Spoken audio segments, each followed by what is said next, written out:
calvinismo ou arminianismo? Qual seria a doutrina, a vertente doutrinária mais próxima daquilo que a Bíblia nos apresenta? Muitas pessoas, talvez 99%, têm a concepção errada do que são essas vertentes, especialmente o calvinismo.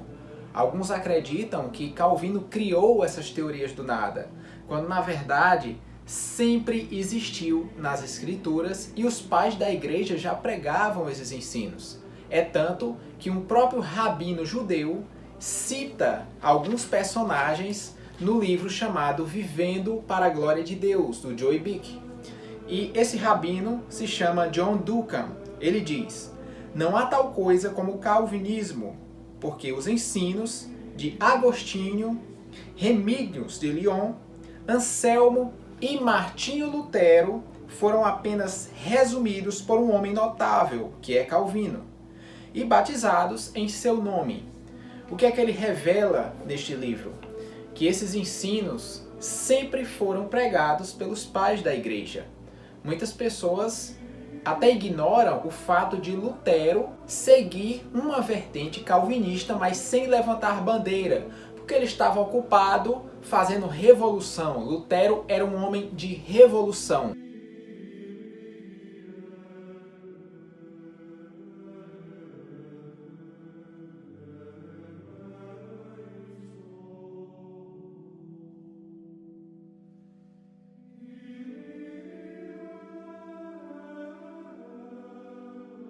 Já Calvino apenas pegou as doutrinas reformadas e estudou, sistematizou, organizou de uma forma que ficassem fácil e compilada para o rápido acesso. Antes de começar, eu vou passar o nome aqui de alguns calvinistas, você já deve ter ouvido pregações deles, ou mesmo lido livros antigos. Augustus Nicodemos, Hernandes Dias Lopes, Iago Martins, Jonas Madureira, Franklin Ferreira, Martinho Lutero, Charles Spurgeon, Martin Lloyd Jones, Russell Shedd, Torrance, D.A. Carson, Paul Washer, John MacArthur, Paulo Júnior, Jonathan Edwards, John Piper, John Owen, R.C. Sproul, Timothy Keller, Wayne Grudem, Millard Erickson e muitos outros. Tá vendo essa estante aqui?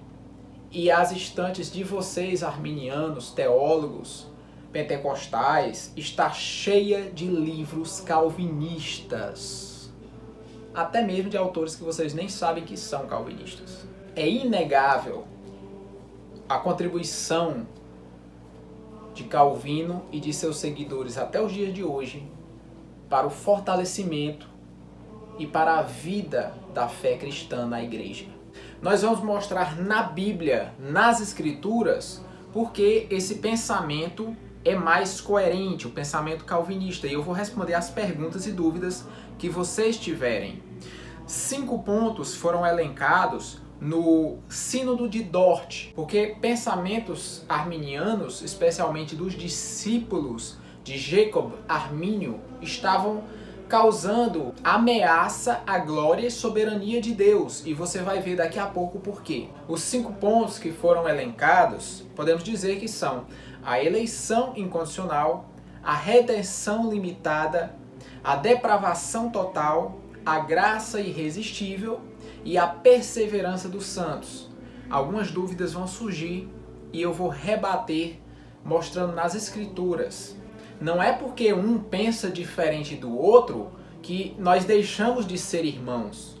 Continuamos sendo irmãos, até porque ninguém pensa igual. Todos cremos no mesmo Deus, todos temos a mesma fé em Cristo, todos nós buscamos a santidade, esperamos o seu retorno, não importa se é antes ou depois da tribulação. Nós possuímos a mesma base, o mesmo alicerce e, assim como Paulo diz em uma de suas cartas, havia confusões nas igrejas porque um dizia: eu sou de Paulo, eu sou de Apolo, eu sou de Pedro, mas Paulo reclama e diz: todos somos de Cristo. E existem páginas aí, Instagram e YouTube, que vivem apenas para zombar de uma pessoa que pensa diferente. Deveria estar pregando o evangelho e não caçando confusão, intriga e discórdia, porque está escrito que aquele que aborrece seu irmão é homicida, e não sabeis que os homicidas não herdam o reino? Voltando aqui, Jesus tem o papel de interceder pela humanidade, mas não é a humanidade que você conhece. No livro de João, capítulo 17, verso 9, Jesus diz, sabe o quê? Não oro pelo mundo, mas oro somente pelos que tu me deste, ó Pai. Por que é que Jesus disse que não ia interceder pelos do mundo? Pelo mundo inteiro, apenas pelos que Deus deu a ele. Leia Atos, capítulo 1, do verso 16 e 17. Leia o próprio livro de João, capítulo 13, verso 11. Você vai ver que Judas havia sido escolhido desde a boca de Davi. Davi que já havia profetizado que Judas iria vir para trair Cristo. Os próprios apóstolos confirmam que ele já havia sido escolhido previamente para ser o traidor. Ele não teve escolha. Eu vou ler aqui alguns versos que se encontram no livro de João, capítulo 6. Todo aquele que o Pai me dá, virá a mim, e o que vem a mim, de modo algum eu lançarei fora. Isso já mostra que quem chega verdadeiramente até Cristo, ele jamais irá lançá-lo fora. Porque eu desci do céu não para fazer a minha vontade, mas a vontade daquele que me enviou. E qual é a vontade daquele que me enviou? A vontade de quem me enviou é essa, que nenhum eu perca de todos aqueles que ele me deu. Pelo contrário, que eu os ressuscite no último dia. Jesus disse que nenhum dos que o Pai lhe deu, ele perdeu. 44. Ninguém pode vir a mim se o Pai que me enviou não o trouxer. Contudo, há descrentes entre vós, pois Jesus sabia desde o princípio quem eram os que não criam e quem o havia de trair. E ele continuou dizendo, por causa disso é que vos tenho dito, ninguém pode vir a mim se pelo Pai não lhe for concedido, não lhe for permitido. E replicou Jesus, não vos escolhi eu no número de 12? Contudo, um dentre vós é diabo. Referia-se ele a Judas, filho de Simão Iscariotes, porque era quem estava para traí-lo. Você e qualquer pessoa só pode ir a Cristo pegar a salvação se Deus permitir, se Deus quiser e se Deus lhe escolher. É o que ele está deixando claro aqui. As Escrituras nos ensinam que nós somos inimigos de Deus, pensos para o pecado, mortos em ofensas, em iniquidades. E o que é que o morto quer? O morto não quer nada. Ele está ali calado, morto. Ele não escolhe sair dali. O que é que o inimigo quer do outro, se nós somos inimigos de Deus? Irreconciliáveis, como a Bíblia nos chama. O inimigo não quer conversa com o outro. Como é que do nada, muitas pessoas ao longo do mundo começam a amar Deus? Jesus responde, vós me amastes porque eu os amei primeiro. Então o amor de Cristo na cruz, através da escolha soberana de Deus, apontou muitos que iam se perder, livrando-os da condenação eterna. E aí você pergunta, e por que Deus não livrou todos? Primeiro, Deus não deve nada a ninguém. Todos nasceram em pecado e todos já nasceram condenados ao inferno. Se Deus condenar a humanidade inteira ao inferno, ele está sendo justo, porque é o que todos merecem pela lei de Deus. Porque todos pecaram, desde Adão. Pela sua misericórdia, ele vai livrar muitos. É como disse Jesus, não oro pelo mundo, oro por aqueles que tu me deste. Em Mateus capítulo 26, verso 28, Jesus disse que o sangue dele foi derramado por muitos, em favor de muitos. Você pode conferir em Marcos 10, 45 e também em Isaías 53, 11. A remissão foi de muitos, não de todos. Olha o que diz João capítulo 8, verso 43 e 47. Quem é de Deus, ouve a palavra de Deus. Por isso, não me dais ouvidos, porque vós não sois de Deus. Qual a razão porque não compreendeis a minha linguagem? É porque sois incapazes de ouvir minha palavra. Por que é que eles são incapazes? Porque eles não são de Deus. Porque eles não são de Deus? Porque Deus não os escolheu. Simples assim. Vai aparecer os versos aqui embaixo para você. Olha o que diz Paulo. Nossa carne é inimiga de Deus, pois não é sujeita à lei de Deus. Todos pecaram e carecem da glória de Deus. Éramos desobedientes e odiávamos uns aos outros. A corrupção e maus pensamentos provêm do coração humano. A condenação não é para alguns, é para todos, sem exceção. Todos os homens na terra recebem condenação automática e instantânea. O próprio Davi diz que já nasceu, foi concebido em pecado. O melhor que você possa fazer nessa terra, a melhor obra, o que você melhor pode ser para Deus, segundo o próprio livro de Isaías 64, verso 6, diz que são trapos de imundícia, são panos de feridas, de lepra, menstruação. É um lixo perante Deus. Você não pode comprar sua salvação. Você não pode trocá-la. A própria Escritura diz que a salvação é pela graça, mediante a fé. Não vem de vós. Não vem de obras humanas, para que ninguém se glorie. Você pode fazer o que você quiser a sua vida toda. Você não vai comprar a sua salvação com obras. Ela é um presente de Deus e Ele dá a quem Ele quer. É o que a Bíblia nos ensina. E esse evangelho tem sido perdido ao longo desses 2 milênios. O livro de Efésios diz que nós somos mortos em iniquidade. As Escrituras asseveram que nós somos depravados, inclinados ao erro, ao pecado, à iniquidade. Somos inimigos de Deus. Não há um justo. Não há nenhum sequer. Ninguém busca a Deus. Todos se desviaram. Leia Romanos, capítulo 7 e o capítulo 9. Eu estou pedindo para você ler só esses 2 capítulos. Você vai ver que Paulo diz que no final ele segue com a sua carne a lei do pecado. Mas com a mente, com o entendimento, ele serve a lei de Deus. Ele vê uma luta da carne, ele não consegue fazer o que é justo. Os passos dele não vão pelo caminho certo. A carne continua teimando contra ele. E essa perseguição é até a morte. Em 1 Coríntios diz que o homem natural não conhece os desígnios de Deus. Eu vejo muitas pessoas dizendo, Jesus te ama, Jesus morreu por você. Está errado. O evangelho nunca foi pregado dessa forma. O apóstolo Paulo falou para aquele guarda, creia em Jesus Cristo e seja salvo tu e a tua casa. Todos estão mortos em iniquidade. Como é que algumas pessoas do nada começam a gostar de Deus, a querer Deus, se interessar pelos seus ensinos? Você pode ter o melhor argumento do mundo. Sempre a maioria não vai querer Deus. O que é que ele diz? Muitos foram chamados, mas poucos serão escolhidos. Ele fala para todos, mas somente os escolhidos acenderão a luz e virão, porque são as ovelhas dele. Olha o que diz o livro de Efésios. Assim como nos escolheu nele antes da fundação do mundo. Para quê? Para sermos santos e irrepreensíveis perante ele em amor. E nos predestinou para ele, para a adoração de filhos por meio de Jesus Cristo, segundo o beneplácito da sua vontade. Foi pela vontade de Deus que ele nos escolheu para ser santos e para ele, para o louvor da glória de sua graça, que ele nos concedeu gratuitamente no amado, na qual temos redenção, que é salvação, pelo sangue e a remissão dos pecados, segundo a riqueza de sua graça.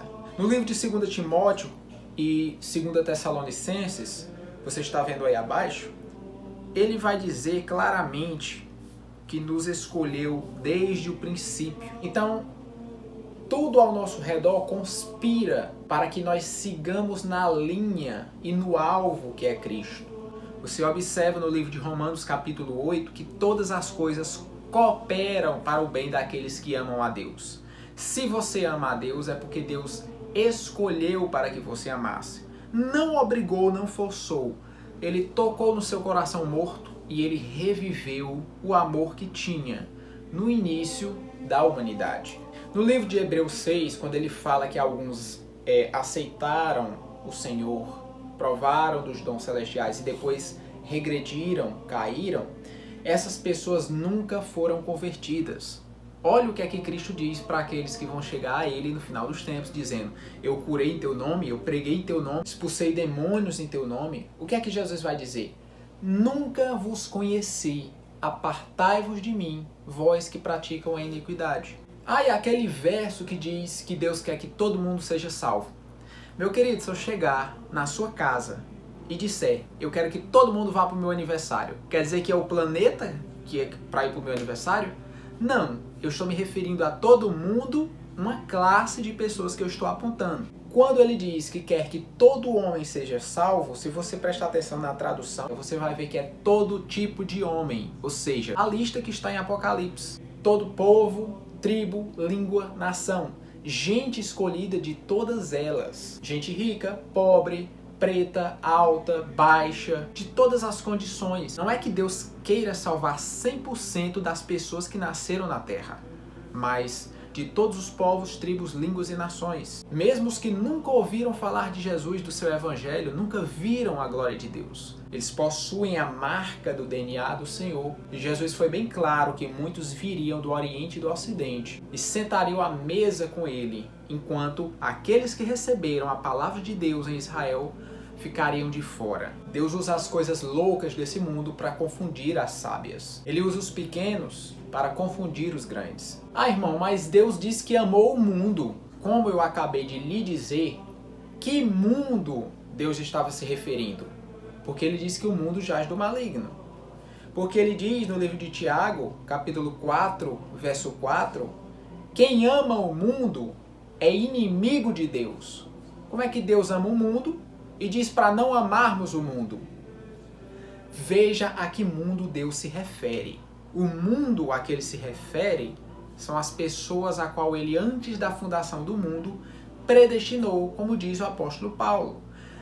O livro da vida, ele é descrito como o livro que possui nomes escritos dos salvos nele, desde a criação do mundo, desde a fundação do mundo. Então não é apenas que Deus sabia quem ia se salvar, mas o próprio apóstolo Paulo responde que ele elegeu, escolheu, predestinou. Essas palavras aparecem o tempo todo nas cartas de Paulo. Se dependesse de mim e de você, não haveria escolha nenhuma de irmos para Deus. Por isso ele nos deu vida e nos vivificou para que pudéssemos amá-lo, porque ele nos amou primeiro. E hoje passamos a desejá-lo, embora ainda estamos presos na carne, aguardando um corpo glorificado. Ah, então, uma vez salvo, salvo para sempre. Então eu posso pecar, eu posso fazer o que eu quiser. Não. Se você fizer isso, significa que você não é escolhido. Os escolhidos jamais largam a Deus. Quem se desvia quer dizer que nunca foi escolhido. Os verdadeiros eleitos de Deus nunca abandonam os caminhos do Senhor, em hipótese alguma, jamais. Ah, mas a gente pode resistir ao Espírito Santo para que ele não nos converta. Tem certeza que a gente pode resistir ao Espírito Santo? Muitos utilizam o livro de Atos, capítulo 7, verso 51, que diz que homens de dura cerviz resistis ao Espírito Santo. Mas vejam, eles não estavam resistindo ao Espírito Santo entrar neles.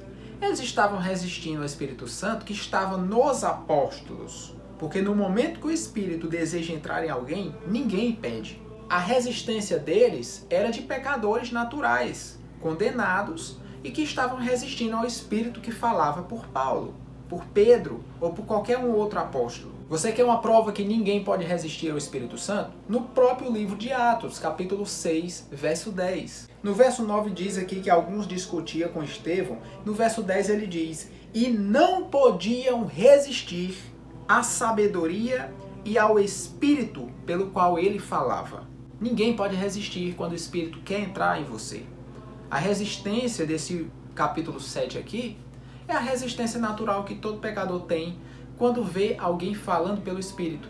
Mas quando o Espírito sai para entrar na pessoa, ninguém impede. Tem até músicas, versos que falam sobre isso. Quem poderá impedir o teu agir? Se você acha que não é Deus que lhe salva, por que é que você ora, Deus salva minha família, Deus me salva, Deus não... Então para de orar dessa forma. Em João capítulo 10, verso 26, Jesus diz, vós não credes porque vós não sois minhas ovelhas. Simples assim. Quem é a ovelha de Cristo é porque foi escolhido por Deus e naturalmente vai crer. O próprio Jesus disse que há ovelhas que ainda não estavam naquele aprisco, mas que um dia viriam a pertencer.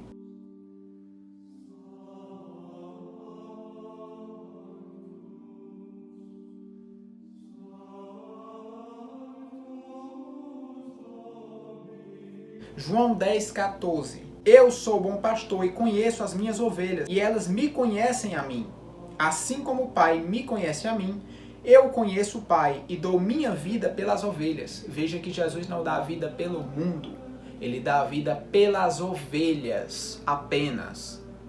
Assim como eu disse os versos de Mateus 26, 28, Marcos 10, 45, Isaías 53, 11, Jesus morreu por muitos, o sangue foi por muitos, não por todos. Olha o que é que ele diz, verso 16. Ainda tenho outras ovelhas, não deste aprisco. A mim me convém conduzi-las. Elas ouvirão a minha voz, então haverá um rebanho e um pastor. Um dia, o mundo inteiro será reunido, e esse verso se cumprirá. Eu vou indicar alguns livros para que você possa ler e conhecer mais desse pensamento. Aqui está, Vivendo para a Glória de Deus.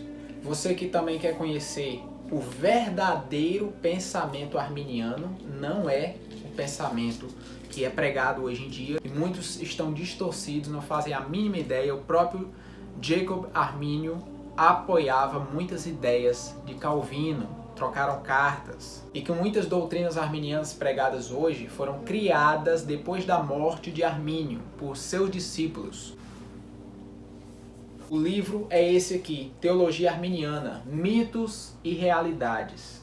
Outro livro que eu vou indicar é esse aqui, Doutrinas da Graça, Resgatando o Verdadeiro Evangelho. Você vai encontrar aqui uma ótima linguagem, uma fonte de pesquisa fenomenal. Aqui atrás ele vai dizer: quando a igreja abandona a sã doutrina, as bases da fé cristã, ela fatalmente definha. Então fica aí essa outra dica. Esse foi apenas um norte para que você se baseie a iniciar as suas pesquisas e aprofundar cada vez mais sobre o conhecimento calvinista. Espero que tenham gostado, ficamos por aqui e nos vemos nos próximos vídeos.